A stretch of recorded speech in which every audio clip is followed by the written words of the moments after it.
and full course yellow is deployed. Full course yellow is deployed. Yes, hello everybody, and welcome to another edition of Full Course Yellow, our Tuesday night get-together where we discuss all things motorsport. And once again, boy, have we got stuff to talk about tonight. And joining me to talk about it, once again joining us, it's a quality, it's a small but elite field tonight. Joining us to chat about all things motorsport, we've got Peter Johnson and we have Mark Jones. G'day guys, how are we? All right, Brad, how are you? Now, I suppose the main topic. Go, Mark. Yes, we've got your mic is on now, so that's good. I suppose the main topic, of course, is I take it that we all had a look at the British Grand Prix on the weekend, and let's talk about the big story that came out of that, and of course that was the 1 minute penalty applied to Oscar Piastri, which cost him victory in the almost certain victory in the British Grand Prix, handing the win to Lando Norris. First of all, plenty of controversy, lots of people saying that, you know, whether it was deserved or not deserved, or whether the fix was in, or what was going on. Pete, first of all, from your point of view, what was your take on it? Was it deserved, or what's your take? I think it was deserved, but I think a number of things happened. One is, in Canada, unfortunately for everybody, George and Max highlighted it by protesting, or Red Bull protesting erratic driving, because that was effectively what George and Max were doing under the safety car in Canada, and they ignored it and said no case to answer. And then, but then apparently, unbeknownst to the rest of us, George applied the brake pedal less than 60% or whatever it is, and then then it came to, I think what happened was when it came to Silverstone, Oscar did it once, and I thought, oh, we'll turn a blind eye to that and we'll just watch it. And then he did it a second time and must have applied 60% brake power, or more brake power than what George did in Canada. So they penalised him. So I don't think it's a case of Oscar saying, oh, well, you can't brake under safety car anymore. I think it's a case of you can only brake to a certain amount under safety car. I think the problem is with a lot of these things is that it's open to it. The rule is very clearly written, but it's also open to interpretation. And in terms of, you know, we've always had behind the safety car. It's not as what would solve this problem. Part of Oscar's defence was that he said, you know, he was basically just doing what everybody does. He was weaving back and forwards, trying to get some and accelerating and decelerating to try and get some heat into his tyres and his brakes before the restart, which makes perfect sense. He said that he accelerated again just as the lights from the safety car went out, and it was a very short call, and that's the sort of thing we see in the World Endurance Championship with our mate Eduardo Freitas. Whereas, you know, we get the countdown that we hear every week at the start of this show, is that, you know, it's like, you know, the safety car is coming in, and you will have control in 10, 9, and then everybody knows what they're doing. Everybody knows it. Whereas it was just the safety car, the lights went out, they disappear, and suddenly Oscar's in control. He went, oh, better stop, and Max no doubt made it look a lot worse. You could see he did it the first time around. As you say, he did it in Canada as well, where he was all over the back of there, and he was also in front. So you could also point out that by the letter of the rules, you know, where was Max's penalty? Yeah, I mean, you know, like his job is to stay behind the leading car, and he's gone past a couple of times in that process, and I'm sure that's not by accident. And also the radio message, whoa, mate. So it's trial by media in some respect. And, like, they changed the rule under the safety car, because what Max used to do with Lewis Hamilton was range up not entirely beside him, but halfway beside him, and they said, "Oh no, you can't do that anymore." That's what I call the Max Verstappen rule. And again, that happened. The last time he did that was at Silverstone, before they said, "Oh no, you can't do that anymore." Mark, what was your impression of it? Well, the precedent had been set with the on the previous occasion, and pardon me for not remembering who and what it was, but there was a precedent, and Oscar unfortunately exceeded that precedent. Um, I don't think it's. I don't think it's. Presumably, there needs to be some sort of a rule for some sort of extreme circumstance there where things go a bit silly behind the safety car. But yeah, I think Oscar was unlucky, but by the same token, I think he was also guilty. So it's yeah, I think he you was know, it's guilty. Yeah, I but think it was justified. as Walking in NL is saying that Verstappen stated in interviews he wasn't even paying attention to Oscar. He was too busy trying to control his car. And I think that was part of the argument. If you go back and have a look at some of the in-car footage from some of the cars further back, they do all sort of comment on it. I think, I've seen footage from Hulkenberg's car where he went, he went, well, what the hell happened there? It's who hit the brakes sort of thing, and it was obviously Oscar. So I think they've got to. I think they've got to make it clear. There's got to be certain. Like with supercars. I know the internationals when they come out for the 12-hour don't like it. Don't like the rule at all. It basically says you can't. You can't. Once the lights go out on the safety car, you can't do any weaving. You can't do any sort of accelerating or any burnouts or any quick braking or anything. You've got to be at a consistent pace until the safety car moves off, and then the car in front has control. But I think that makes it sensible, because it was obviously the conditions weren't at the time it happened. The conditions weren't absolutely treacherous, but they were tricky, and it could have they were been very tricky to the nasty. point. They were tricky to the point that the triple quadruple reigning champion spun his car into irrelevancy only about 3 or 4 corners later. Yeah. Yeah. But also, I think there was a bit of gamesmanship going on, because even under that second safety car, George Russell said, "Why aren't we red flagging this?" And it was this to advantage to red flag it. So I think there was a bit of gamesmanship going on Wasn't with red radio flag. messages. Yeah. With Well, radio yes, messages. that's a genuine tactic amongst the Formula One boys now, and we saw that as Brett mentioned earlier in Canada with that situation between Max and George, and so that's that's I guess radio is now fair game for tactics. I mean, I Always has suppose that's been. not. Yeah, because there's always been that temptation to, well, not temptation. The teams have actually gone and done and set up fake pit stops from time to time with radio calls, and so it's it's part of the Yeah, I game, mean, I suppose. But yeah, Yeah, I mean, obviously the radios are being monitored, and they're being monitored by race control as well. And if the and like Max has obviously made it look a lot worse, and he's but as box is saying that it would be it would have been interesting if Max had have stayed in position number 2, and it hadn't have been and if Lando had have been stuck in position 3 behind him, whether they would have said to Oscar, no, we're not taking the penalty. We're going to fight this. We're going to fight this out afterwards. And if they want to take the win away from you, they're going to have to do it after the race, because we're not going to stop. But for them as a team, it really didn't matter. They were going to get a 1-2 regardless of what happens. And I'm And sure also, that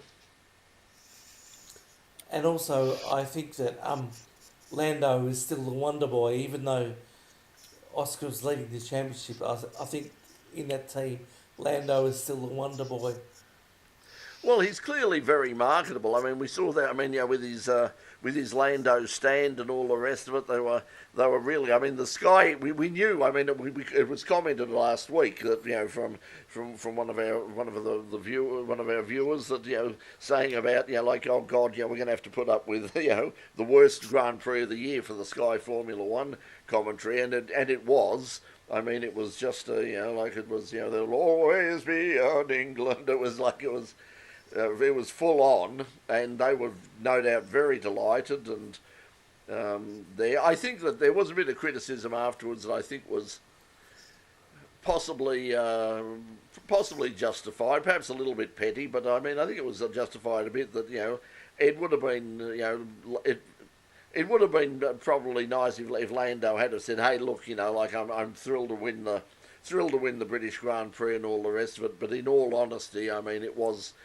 probably Oscar's race, and I'd like to think that I could have got past, but really we know that he was he was in charge at the time. He was well in front. He almost certainly would have gone on to win, and probably acknowledged it, but he didn't sort of he hardly mentioned it at all. It was just like it was like I won it, aren't I brilliant? And Formula One drivers have phenomenal egos. It's part of the package, It's like boxers. So, in that regard, to do what they do, to perform what at their best in the conditions that they do, they need to have enormous levels of self-belief, and that's going to trickle out in. That's going to bleed out in little things like not giving everybody credit that they want to, because it's part of their belief system that they have to believe that they would have won the race regardless.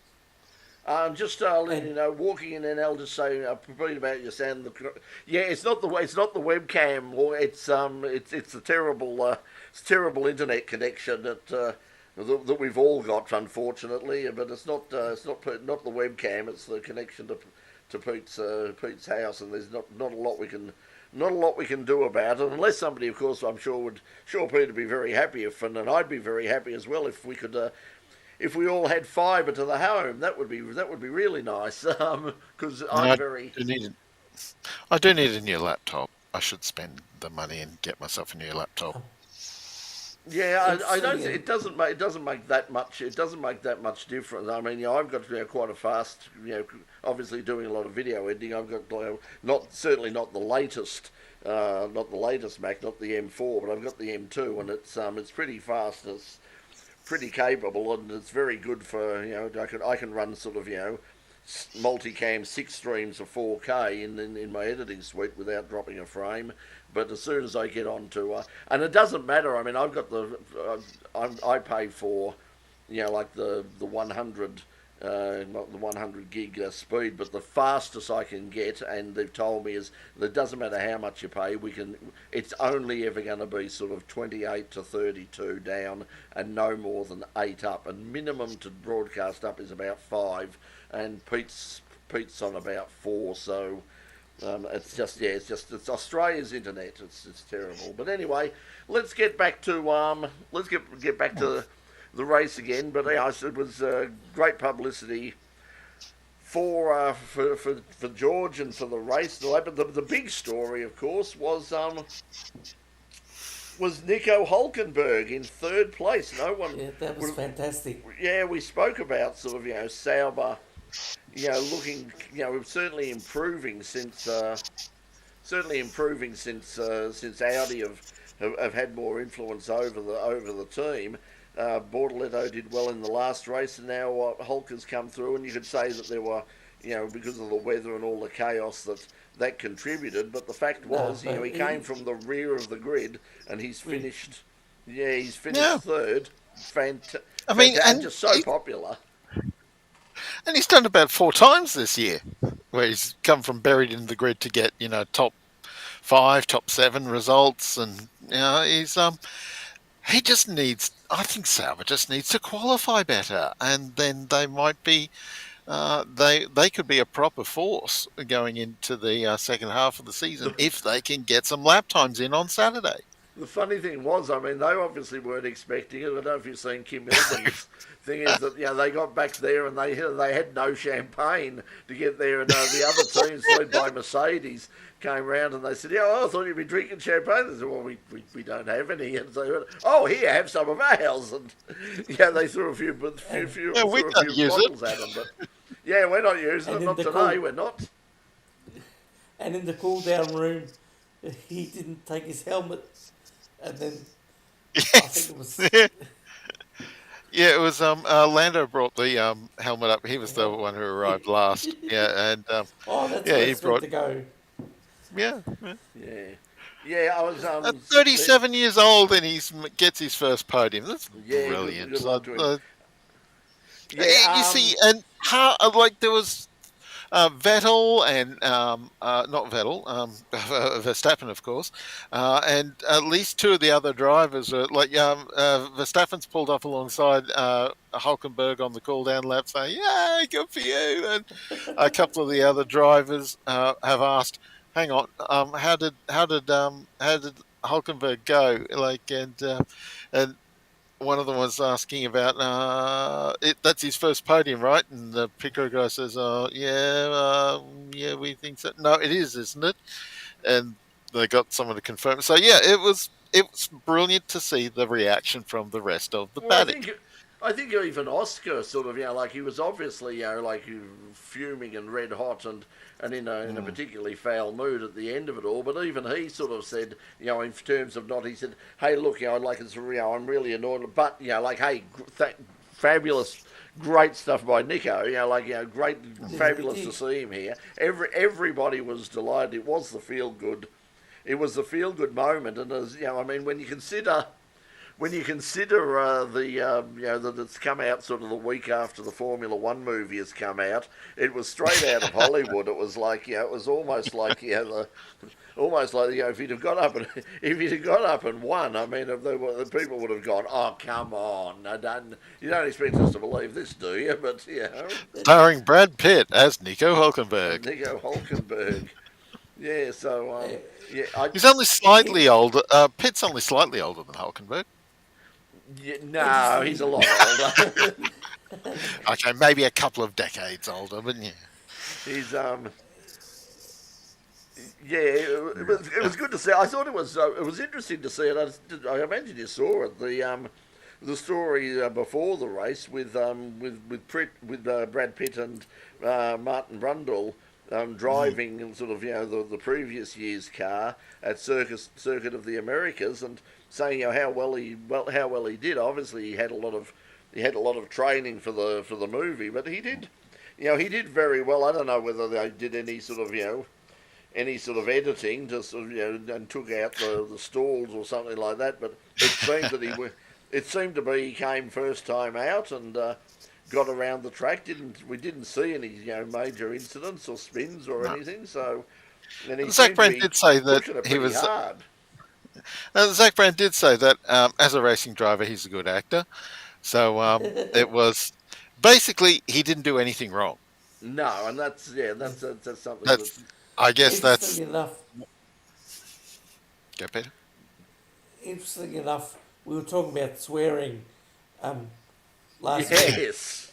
And Lando Norris swore on the podium, but has so far appeared to get a penalty, which I thought should happen. It's only in the cars where they... Might I suggest a 10-second penalty applied to the race results would be an appropriate reaction to that F-bomb? Yeah, that would make a lot of sense, but like it said, but I think that this is what we discussed before, but I'll just put it back up again from Knackers there saying Oscar stuffed up and copped a penalty. That's my thought behind it. There is when I saw it, I went oh no, don't do that.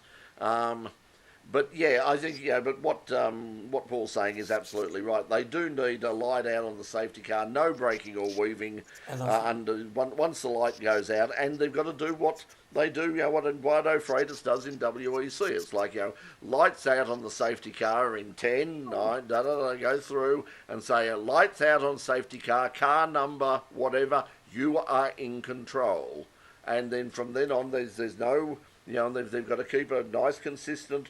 He can plant it and go at any stage, but that's what the rule is designed to stop. Is that thing which has happened a couple of times now, and I think Max has been guilty of it a few times, where they're in front and they'll make sort of a bit of a false start thing, and everyone goes, oh, and then so it'll be like, stop, start, go, and then everybody else flies on afterwards. So I think it's got to be much more consistent. Vettel at the Hungarian Grand Prix springs to mind.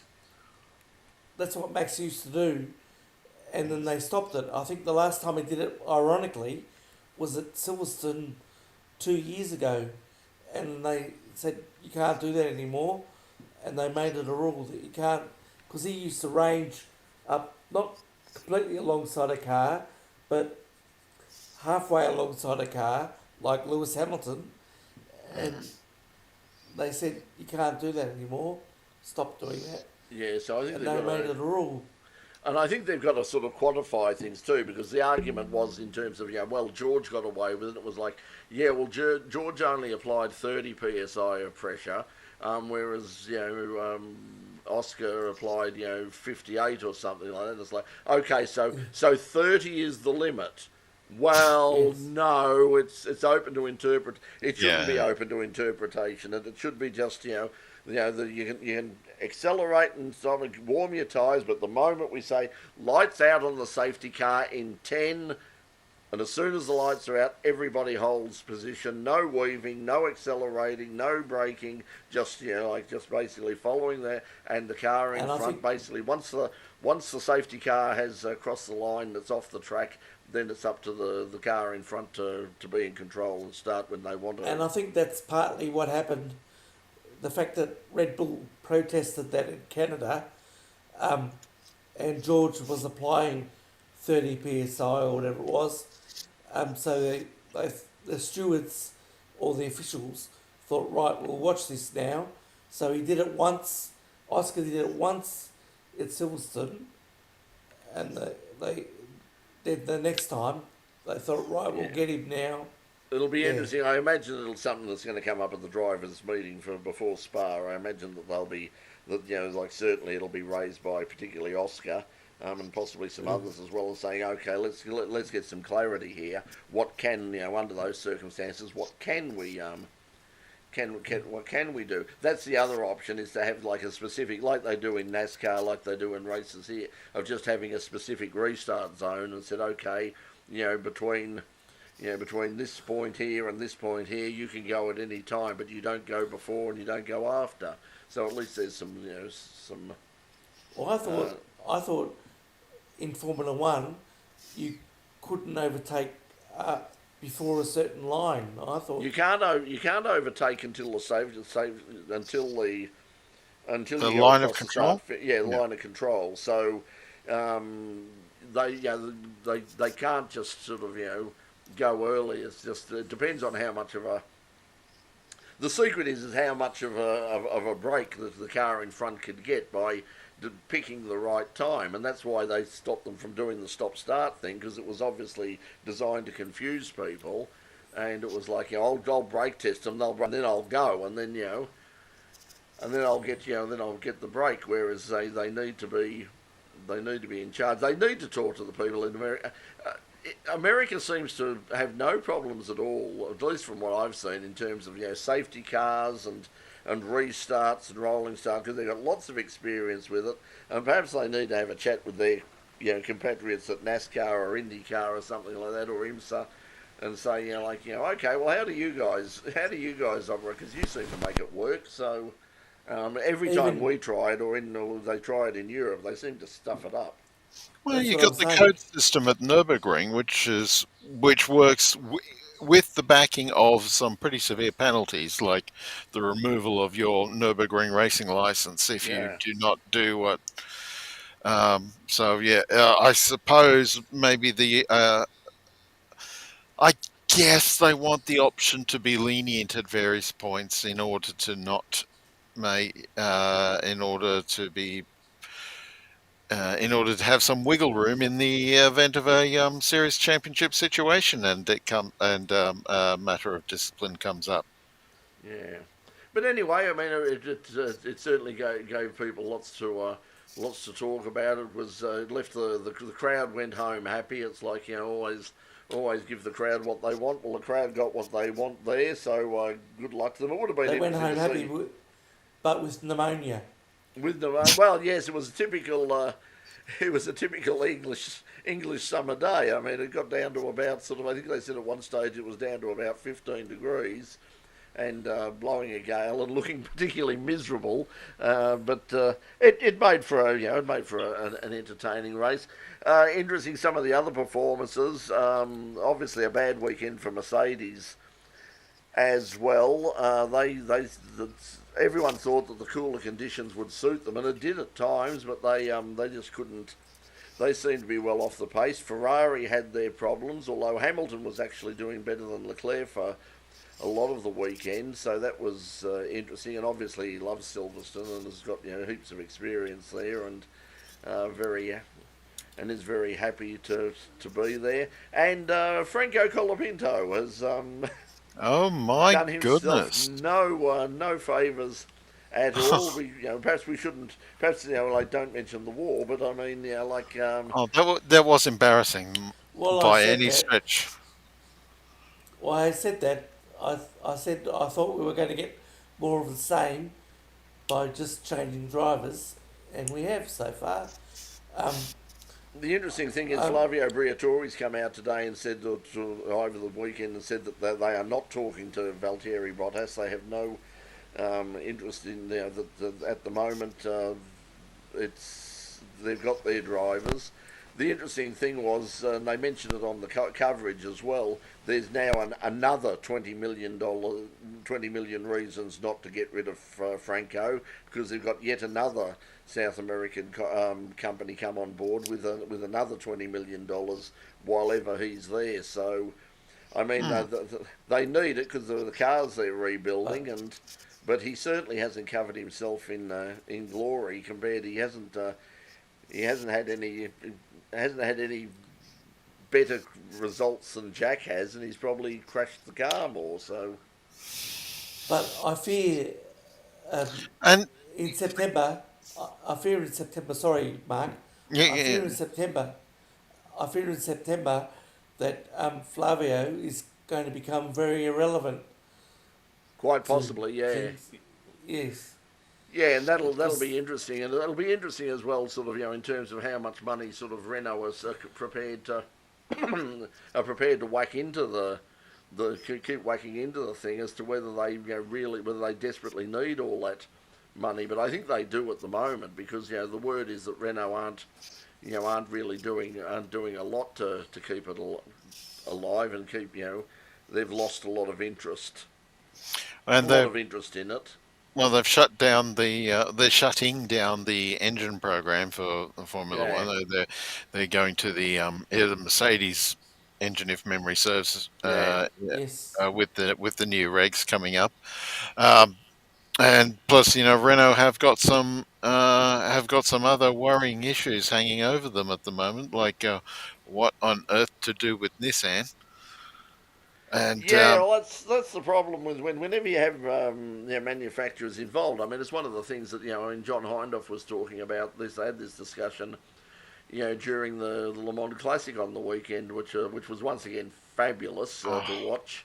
But they were talking at one stage about the double-edged sword. You've got all these manufacturers involved, but they're only there as long as it suits their marketing purpose, and as long as they keep on winning. I mean, I wouldn't be surprised to see Peugeot pulling out pretty quickly, because it's not working well for them.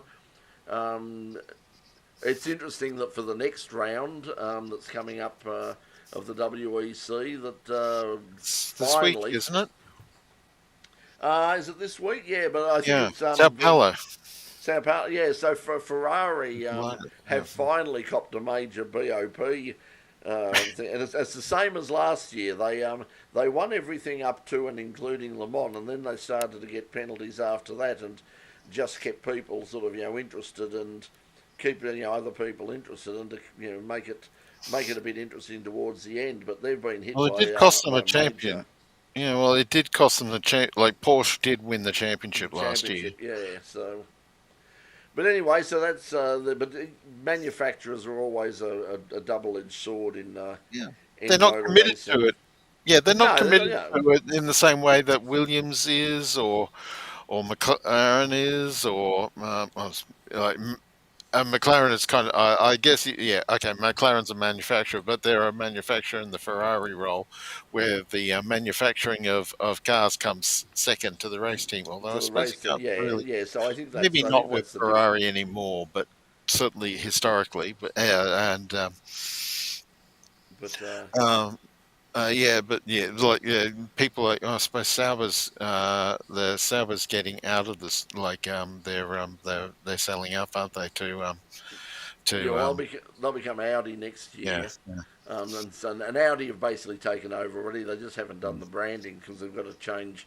They've got to go through. They've got to get permission from all the teams Oh to yeah, change the yeah, names that's right, and yeah. all of it. And they've just sort of left. They're just sort of hands off. And while they don't have their engine in the car, they're not keen to sort of put their name on it because Audi are very keen, as they were in sports car racing, to say if it's got an Audi badge on it, it's got to have an Audi engine. It's got to be an Audi. I mean, it can't be sort of like Audi powered by Mercedes or powered by Ford or Honda or anybody else. It's an Audi. It's an Audi powered Audi, and that's the way they run things. But yeah, I think that it'll be interesting to see them in action next year. And of course, we get Cadillac as well, and they're certainly very interested in Valtteri Bottas, even if Alpine are not. So that'll be interesting to see whether he might have to develop a multi-personality disorder. Yeah, he's a popular guy at the moment. One person that looks like they definitely won't get is Daniel Ricciardo, because as we'd heard sort of second hand on a number of occasions that he's very happy being retired. Well, now we've heard it direct from Daniel. He's basically come out and says, "Hey, I've got no intention. I'm done. Yeah. That's it. I'm done. I achieved what I wanted to do. I'm going to play around with a bit of karting stuff and put something back in. But apart from that, I've got my wineries, my fashion, and my music, and I'm doing gambling ads. Yeah, the gambling ads and all the rest of it. So yeah, he can do what he pleases now. So he's having a ball. He's earned it, and good luck to him. So, but Yeah, he doesn't doesn't have to do anything for the rest of his life, so he can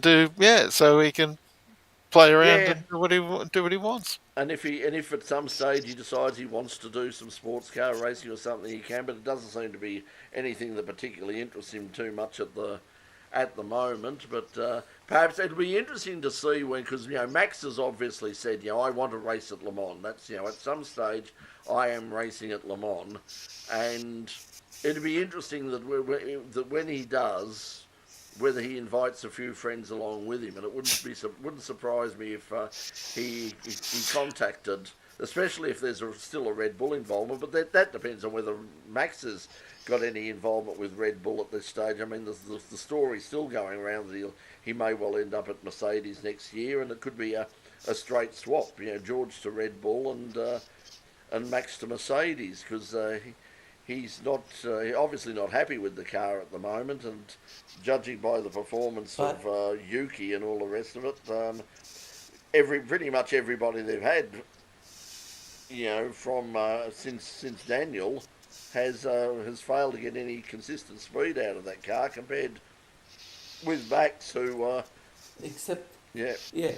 except for Max, who span at Silverstone, like we already mentioned, and then got up to 5th from about 10th or 11th, got up to 5th at the end of the race. So. They also made the mistake that they called the weather wrong because they were of the belief that that it was going to fine up in time for the race, and they obviously went with the low downforce configuration. It'll be interesting to see what they run at Spa, because obviously they're looking for speed there, and Now I want to know what the weather is going to be like for Spa this weekend. Let me Spa. Google that. who knows? Who knows? I mean, I and do we've not seen want to that. be. I do not want to be 10 laps under the safety car. All right, we've done the quota of the race. See you later, everyone. I don't want that to happen again. Yeah, let's hope not. Let's hope that the weather, at least lets them run, and also once again that it's safe because, as we said last week, I mean Spa's already had another fatality just recently.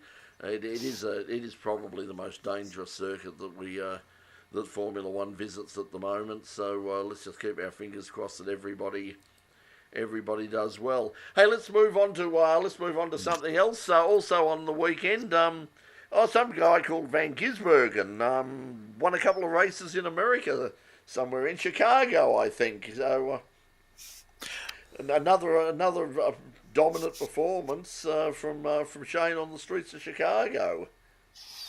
Yeah, I'm completely not across it. I was like yourself, Brett. I was watching more sports car things other than F1 over the weekend.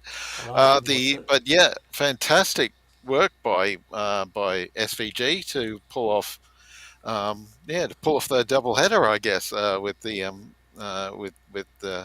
with the victories in Chicago, and what's become very much a happy hunting ground for him, hasn't it? Like he was in great place, in great position last year until there was an entanglement.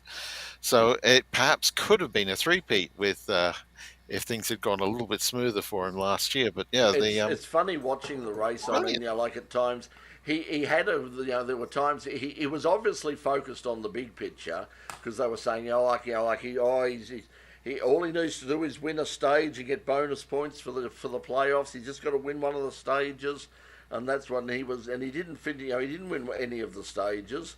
And it was once again, it was like, perhaps Van Gisbergen's off his game a little bit. And of course, like he did the first year, as the race ticked on, suddenly it was from 10s to 9s to 8s, and suddenly he's back in front again. And watching him, you could just tell that. I mean, he's got he's got something there that the others have got, particularly people like Allmendinger and the guy, I forget his McDonald or whatever his name was, who was McDowell. McDowell, who was who pressured The Shane. Bushwhackers, or okay, sorry, yeah. Yeah, Shane changed a bit. So he was to watch him sort of just move away from her. There was one sequence towards late in the race after a restart where they were all over him, on his tail, and then he went through the S's, and suddenly he was like he'd gone from them, basically bump drafting him when they went into the braking area for the S's, and he came out the other side of the S's, and he was 2 car lengths clear. He was just in another class to the rest of them. Unfortunately, it was Will Brown was taken out very early. He was back in the pack. I think he started about 19th, but also another driver who did very well in the Xfinity until he was taken out very early in the race, was Jack Perkins, who in his first drive in practice got up to position number 4, and then in qualifying was position 5, and probably would have done well. When you consider, Jack is not a full-time driver anymore. Yeah. That was. I mean, it's something to underline that. Hang on, this is one of our spare drivers down under, and he's come along and done this. NASCAR guys, maybe you want to come and peruse our entire championship worth of drivers and see what you can find, what you like. I mean, Cam Waters has got to get another invite over sometime. I mean, he's a big fan of the US style of racing with his speedway efforts.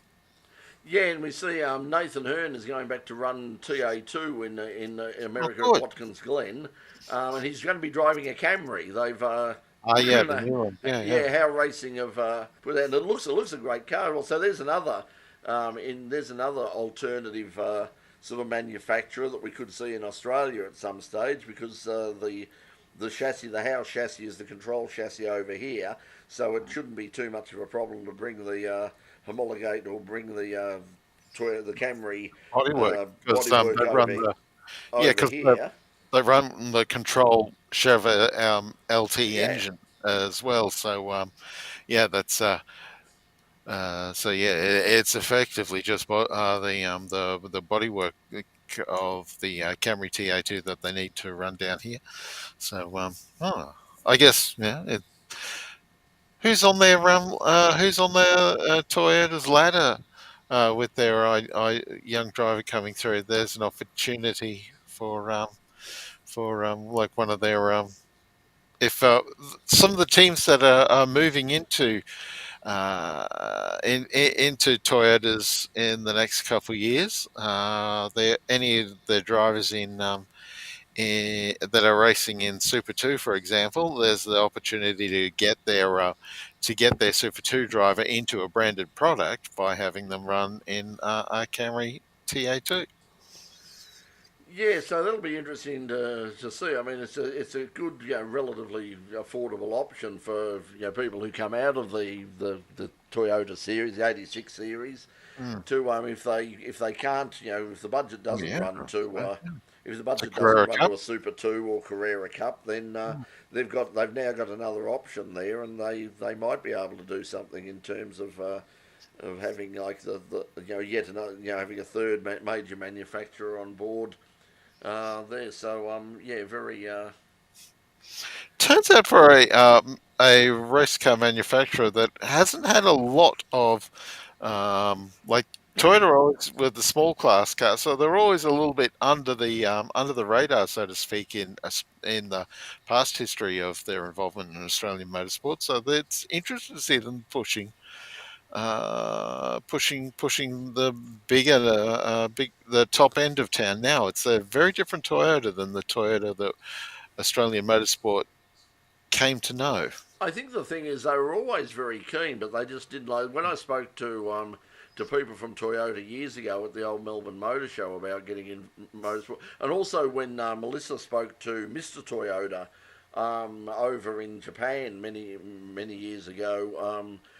He sort of said motorsport is in our blood. We really are interested in motorsport, but they just said at the time the category just doesn't fit.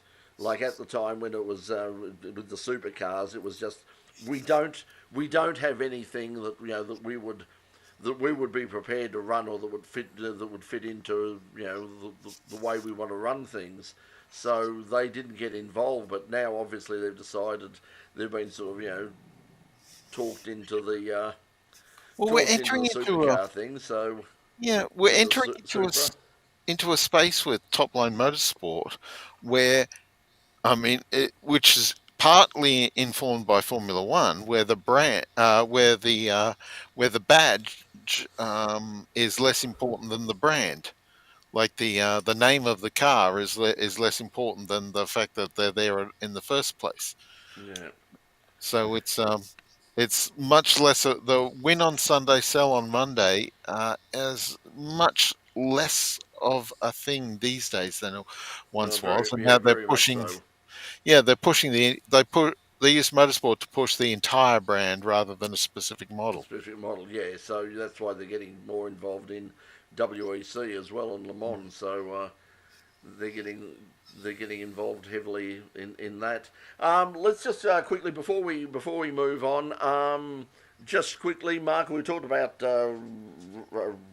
racing and watching the Le Mans Classic on the weekend, which was absolutely spectacular. But you saw some classics firsthand at Queensland Raceway. That was I saw a couple of your posts on Facebook, and check them out if you haven't seen them. But that was The a Queen, damn good turnout by the look of it. a Queensland Motorsport Nerd on Instagram has a bunch of images as well. But yeah, yeah, it was a huge turnout.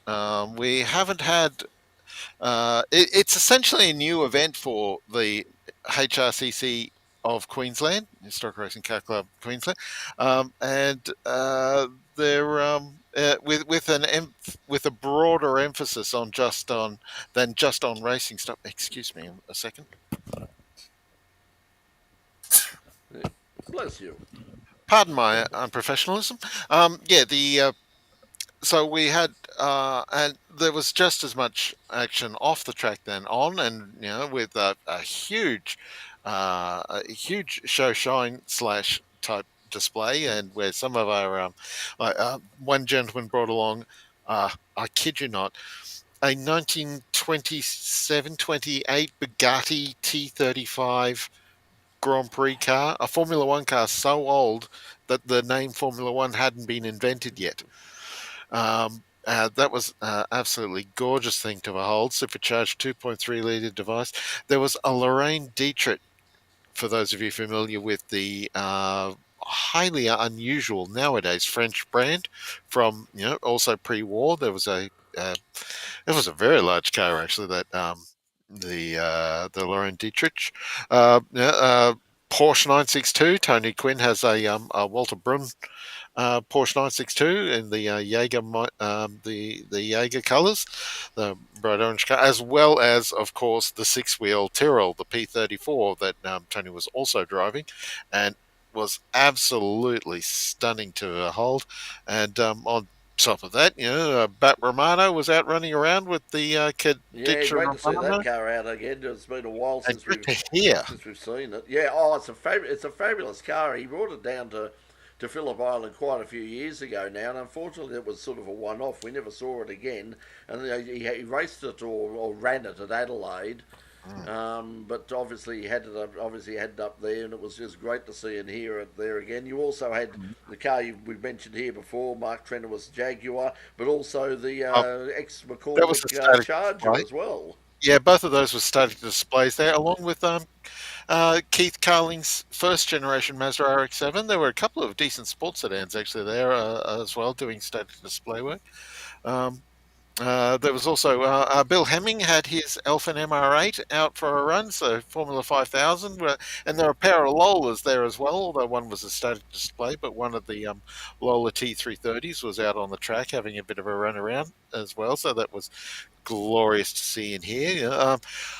Something that which I guess has been sort of floating around on the Queensland. Peter Jones and his team have been very slowly, very meticulously restoring a Joe Winkelhock 1993 British Touring Car Championship winning BMW E36. And that had its first its first public laps on some display runs since they more or less completed the rebuild. The Peter had, but it was also its first runs there, so it wasn't.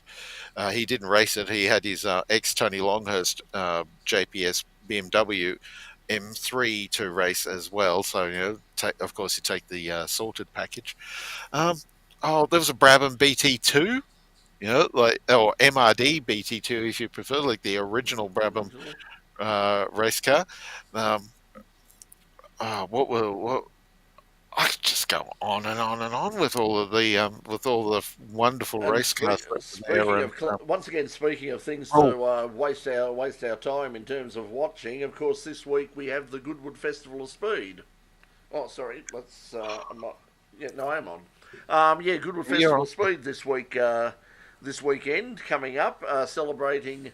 The feature this year is for 75 years of Formula One. That's every year they have a particular featured mark or a featured category, and this year, of course, it is the 75 years of Formula One, and there's a massive turnout of classic Formula One cars and drivers racing on the weekend, or not racing, but running up the hill and putting on some displays. That's my only criticism of the festival. It's amazing cars, great to watch, but it's not really a competition. It's just basically it's a car show with some mobile displays. But we will get a lot of new era supercars will be coming out. McLaren have got something special planned, another new model coming out. Lots of manufacturers. That'll be on the Thursday, so they'll cover that basically from Thursday right the way through the weekend, and it's always a great coverage. As I said before, they are the gold standard in live streaming. They do a fabulous job, and they've been doing it for years and years. They were probably the first people within motor racing to sort of say, hey, this online stuff, if we're going to do it, let's do it properly, and let's spend some proper money on it and give it full production values. At a time where people was just, we'll just stick up a couple of cameras and lock them off, and because it's all cheap because it's only online, so it doesn't really matter. But they've always really gone full on with the full broadcast quality, and it's a great coverage. So that should be on from about 6 o'clock Thursday night Australian Eastern Time, where you'll see the motor show section of it, and then sort of Friday, Saturday, and Sunday you will see all the competition cars in action. So And yeah, not just to run that'll be up the great. hill, of course. There's that rally sprint course that they do, Yeah.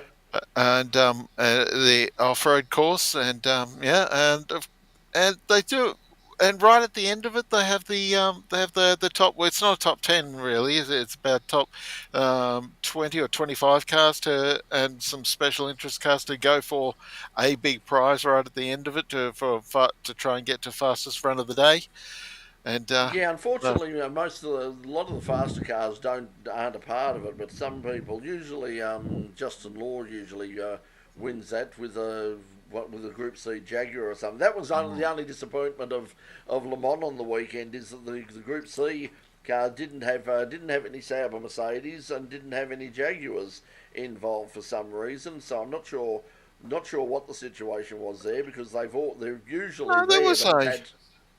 I swear I watched the yeah, the Group C race. I saw watched the Group C race that was on Saturday morning, like at the start of the Yeah. broadcast, and there were half dozen silk cut. Oh, well, not half dozen. There were three or four silk cut Jags. There was a Mercedes C11, um, No, I think which that wouldn't have been this year because they specifically made comment on it that John Hindhoff was saying unfortunately for some reason we don't have any Jaguars because they were talking to the guy who had what was written I the book. watching? That could have been last year because that's what they pointed out. They said the last year when we had the Group C cars here, we had the Jaguars and the Mercedes, and for some reason they haven't turned up this year.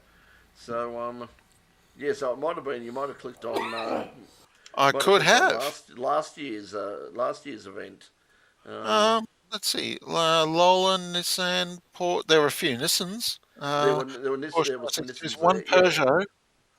yeah. Well, the one Peugeot Yeah, because no, that you're other one got. absolutely right. That must have been last year's race that I watched at some point. Yeah, but they certainly had they had plenty of other things there. There was a great turnout of Porsches, of course. Mm. And right Oh, throughout that the got a bit nasty. There was we had the Saturday race for the for oh sorry, well they are actually the Porsche Classic only had the one race. So the we had for most of the Porsche Classic race we had a battle between a Porsche 935 and a Porsche 917 for the lead, and yes, then at around the two-third race distance, the leading Porsche 935 had a collision with a Group 4 911, and the pair of them were locked wheels and went into the barriers in a kind of a Tony Longhurst Paul Morris situation, if you remember that from 1994 at Winton, and that put and with the race leading car out of the race and with a barrier repair to be done, the race was declared um, early. So that was a bit of a shame. We also saw in one of I think in the Group 4, Plateau 4, Grid 4, whatever, there was a very nice Jaguar E-Type that was tossed into the barriers yes. with utter disregard. And well, no, okay. That was very harsh. I should say that was then aggressively disassembled after the impact, and that was kind of nasty. Um, It's there was, fabulous. I mean, obviously yeah, it's been a sort of an every 2 year.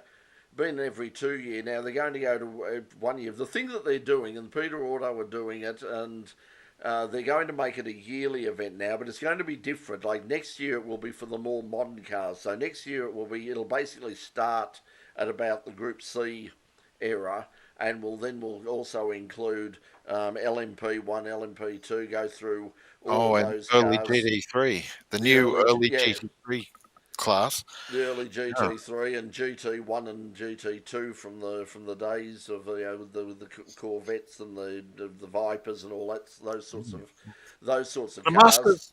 Masters endurance class. Yeah, so they'll be running next year, and then the older cars will come back the following year. I suppose if I had it was always like, if I ever had the money to go back and have a look at because like I've said before, every time we went to Le Mans, just everybody said, oh, but you must stay for the classic. The classic is amazing. The classic is brilliant. You've got to stay for the classic. And of course you really can't. And unfortunately, unless you've got all the money in the world, you've got to say if you're going to do it, you've got to do one or the other. It's like, well, I'm either going to go see the 24-hour or I'm going to go to the classic. I think the next time I would probably go to the classic, but I'd probably wait. The thing that I loved was when the LMP1 cars, the LMP cars came out for their race on the Saturday, it was really emotional because they were the cars, that front row, they were the cars that were there the first meeting that I went to, and that I've got all the photos of that I got down on that I stood on the grid, my first Le Mans, and I'm standing on the grid as they're about to roll away on the formation lap, getting all of these shots of the Audis and the racing for Holland Dome that was the black and white checkered car that was running there. It was just There are two of them. Yeah, so just that is, yeah. So just having the opportunity of seeing all those cars again certainly brought back plenty of memories. But I'd just love to go and see the older stuff there, and sort of the era of the BMWs and the Capris and the Matras. 100-year-old cars in Plateau 1. Yeah. Well, and in the wet, weren't they? That Alfa Romeo. I haven't seen the Plateau 1 yet, so Holy cow! Was he throwing that thing around? Because of this European Le Mans series, though, I haven't even had a look at it all yet. I'm probably not going to get to see this round because by the time I'm done with Classic Le Mans, it'll be time for Sao Paulo and the World Endurance Championship. Yeah, I was flicking between them, but I didn't see the end of the. And of course, they had a red flag early in the piece, so I tuned on. And then, of course, the Grand Prix came on, and I watched the Grand Prix, and as soon as that finished, basically went to bed because I'd been up most of the night, up until the watching both the end of the cricket and the Le Mans Classic. So anyway, it was a big weekend. Now we've got supercars are back this weekend up at Townsville. And they've announced the wonderful news that, and I'm sure that everybody in Townsville will be absolutely thrilled. And it's a shame I'm not up there because I'm just such a huge fan of the spectacle. We've got burnout competitions and professional bull riding. So that's the entertainment that you've got up. Keep it classy, supercars. Professional bull riding. Okay. Well, it is North Queensland. It's beef country. It is beef country, but it's just. But anyway, I suppose it'll be popular amongst people up there. But anyway, so that's happening. We've got also just quickly the National Sports Sedan Championship have announced that they're replacing the Winton round that was cancelled with a race at the Victorian State Series coming up in August, so that'll be a good turnout there. End of the month at Sandown, we've also got the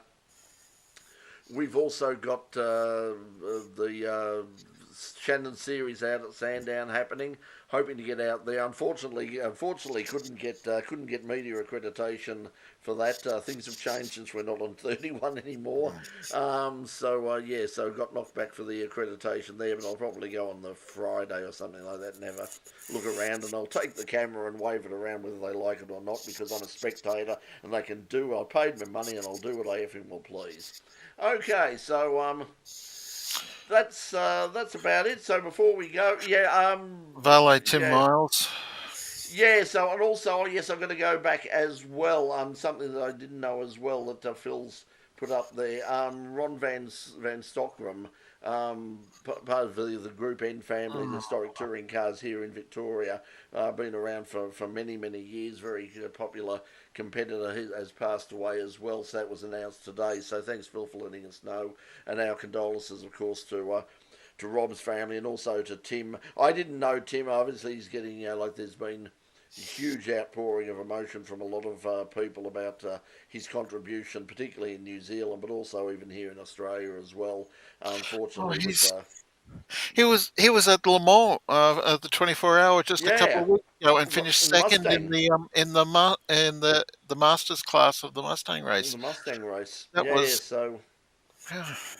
Yeah, so once again, sort of riding a push bike. I've had my word on racing drivers riding push bikes before. We've lost too many of them on bloody push bikes. But anyway,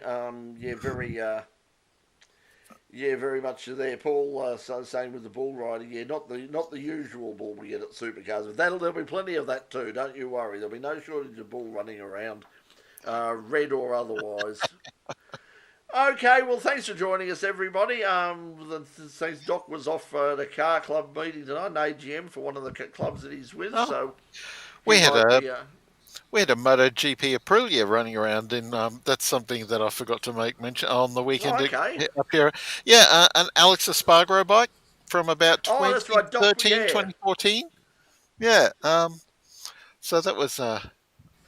So yeah, it wasn't just four wheels at the at the classic Queensland event at Queensland Raceway. Yeah, they trying to had. get some. I'm trying to get some clarification too, just in terms of historic stuff. Regarding what's happening with Motorsport Australia and these restrictions on particularly Formula 5000, but also other categories as well, including sports sedans, that they've got introducing power to weight ratio limits, which will effectively restrict the Formula 5000s to only 3 tracks in Australia, which would be the Bend, Phillip Island, and Sydney Motorsport Park.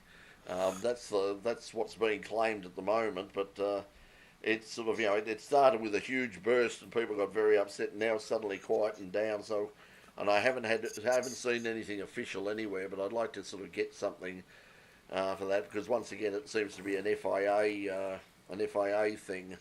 So yeah. Okay, we'll see you all. We'll see you all very soon. Keep an eye on the In Pit Lane YouTube channel. Hoping to have something very special later on in the week. I was telling Mark and Pete about it before we start. Thursday, I've got an invitation to go and have a look at some. We're talking about classic cars. We've got a very impressive collection of classic cars that we're going to have a bit of a look at. We've got a chance to wander around and have a look at this Thursday morning, and that's the plan, is to get up at some ridiculous hour in the morning and get in there and have a look at that, and we'll put that up on the In Pit Lane U-Car. Yeah, Mad Cow. Hello, Mad Cow Mark, and bye, Mad Cow Mark. Thank you. And and I'm the same. I'm the same. The FIA would just FO. I think that's a lot of people are probably saying that.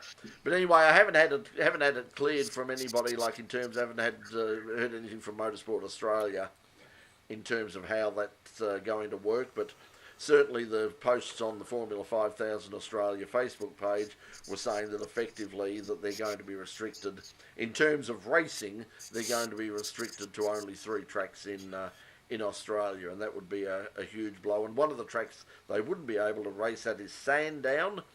Of course, they're a hugely popular part of the Sandown historic meetings normally. And speaking of Sandown, if you're out in this area, I haven't read it yet. I picked it up when I came out of the gym this afternoon, but the local paper here in Dandenong, the Dandenong Star, had a banner across the top saying opening of Sandown Raceway remembered. So they've got an article in there about the opening of Sandown, and I'm going to catch up with that. So hopefully that'll be online, and I'll be able to get that to you probably via the Facebook page. Is it about 60 years for 60th anniversary of Sandown? Is it? Yes, it would be, because it was just it was after I was born. So it'd be 60 years or over now. I think it was 64, so it'd be more than 60 years now. So but it's still there, and at the moment things are looking good for it to be there for at least for the next few years, because it looks like it's not being sold. So not in the short term anyway. Okay, let's wrap it up. Thanks everybody. We'll see you. Hopefully see you next week. Until then, have a good weekend. Stay safe. Stay off the bush bikes. They're dangerous things. Until we see you next week. Catch you later. Bye for now, everybody.